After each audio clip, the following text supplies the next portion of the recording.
There are 21 resources in Civ 7's Antiquity Age. Some are good and some are a bit rubbish. Let's pull back the curtain and see which are which. So, here is how we are going to do it. We have got 5 tiers. We've got rubbish at the bottom, or as you Americans call it, garbage. Basically the same thing. Then we've got meh, which is a little bit better than rubbish, but still not good. Then we've got not sparkling. Now, this is something my dad says. I'm not 100% sure what it means. I think it means not good, not bad, but whatever. It's in the middle. Then we've got sparkling, which seems a natural progression from not sparkling. And then the top tier, the one they all want to be in. Alright. Where I'm from, people say it's alright. Essentially means it's good. We're talking about imaginary resources here, people. Let's not get carried away. It's not life-changing. It's just alright. So, there are 3 categories of resources in Civ 7's Antiquity Age. There are bonus, city, and empire resources. We're starting off today with the bonus resources. I've imported all 6 of them here. So, what do you need to know? Well, firstly, you need to know that these can be assigned to any settlement, town, or city, and they provide a flat yield. For example, fish, which we will look at in a second, provides +3 food. Just a flat +3 food. No weird percentage stuff. Just really simple. And the second thing is that one of these in particular is absolutely delightful, but we'll see which one in a moment. Fish give +3 food. When I first started playing Civ 7, I thought that food, it's going to be amazing, it's going to be beautiful. In reality, it's crap. The reason for that is that no matter how much food you have, realistically your settlements are going to struggle to have more than 7 or 8 growth events in the Antiquity Age. The reason for that is that the amount of food needed for each subsequent growth event increases exponentially. So food is not that powerful. +3 food though, nevertheless, it's a good start for it. And maybe if you have fish near your city to start with, it'll help with those first few growth events. It's not rubbish for that reason. I want to put it in meh. You know what? Let's put it in not sparkling. That seems like a reasonable place to put it. Cotton. +2 food, +2 production. As I just mentioned, food is a pretty limited resource. It's good for getting started with, but it's the +2 production which I really love about this. Production is, in my opinion, the strongest yield in Civ 7. You need it to build units, you need it to build wonders, to build urban districts too. So, as a starting resource especially, like if you start with cotton near your capital city in the first few turns, in the first couple of rings of your city, it's going to make a lot of difference. So this is alright. As imaginary resources go, I think it's pretty much as good as it gets. Hides give +3 production. Now I have been frothing at the mouth about production like 10 seconds ago, but this is only going in sparkling, and I'll tell you why. It doesn't stick around.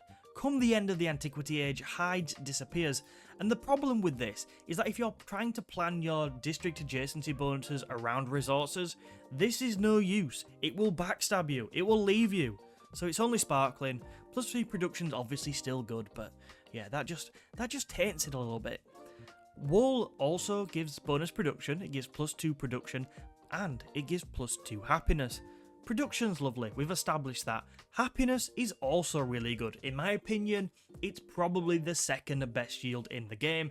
It's needed for getting those celebration events, and as we know, celebration events give bonus policy slots. It's also good for keeping your cities and towns maximizing their yields, and for navigating crisis events at the end of each age. It also works out though. After the Antiquity Age, this is gone. Also backstabs you, so it's going in not sparkling. It would be higher if it stuck around, but it doesn't. These last 2 bonus resources also give happiness. Dyes give +3 happiness, and dates give +2 food, +2 happiness. Happiness is great, so dyes can go into sparkling. Food's not so good, so dates can go into not sparkling. Now let's take a look at the 8 city resources, hence the name. They can only be put in cities. So we have kaolin, which gives +2 food in the capital or +4 in any other city. We've got gypsum, which gives +2 production in the capital or +4 in any other city. And we have pearls, which give +2 happiness in the capital or +4 in any other city. These three here are best utilised in your new cities to help them grow. Obviously they get more of a bonus there. So the value of the yields doesn't really change, so this isn't very hard for me. Gypsum, it's sparkling, we love production. Pearls, happiness is good, not as good as gypsum, so it goes into not sparkling. This is food. Ugh, you know what, meh. I could have put it in rubbish, but it'd have felt harsh. But food, I'm just not bothered about it, so meh. Incense, silk and jade work a little bit differently to the other resources that we've looked at so far today. Incense provides plus 10% science to the city where it's assigned. Silk provides plus 10% culture, and jade provides plus 15% gold. I'm never gonna turn my nose up at bonus, science and culture, but as with all three of these are bonuses that tend to be more powerful as the game progresses and your base shields increase. I usually prefer bonuses that help you build momentum in a Civ game because I think that's where the real benefits are, so that marks them down a little bit. But incense, bonus science, it can go in sparkling, same with silk. I think they're pretty good. Jade, not as powerful in my opinion, just because most gold is produced in your towns rather than cities. So I'm gonna put it a bit harsh, but it's going in meh. Next up we have salt, which gives plus 20% production towards training units in a city. It's key to mention here though that this is a sort of law of diminishing returns. The more copies of salt you assign to a city, the less that bonus is. So basically, you're never going to get units for free. However, it's still a powerful bonus. It still allows you to train units quicker in a city, which makes me want to put it into sparkling. However, it's another one of these resources that walks out on you. It is no longer present in the exploration age, which makes me move it down to not sparkling, because that seems to be the punishment for these resources. They get moved down a tier now. Don't be salty. Oh god, you know what? I'm gonna dislike my own video for that joke. This here is the most beautiful resource in the Antiquity age. It's a camel, because camels give +2 resource limit to any city. It's clearly the most powerful resource in the Antiquity. If anybody wants to disagree with me about that, let me know in the comments. Can have a stern chat, because this is so good. It allows you to unleash more of the benefits from other resources in your most powerful cities, and it's an asset to anybody who wants to assign 20 resources to their settlements to max out the economic legacy path. This is wow. I love camels. There we go. I never thought I'd say that, but there it is. It's alright.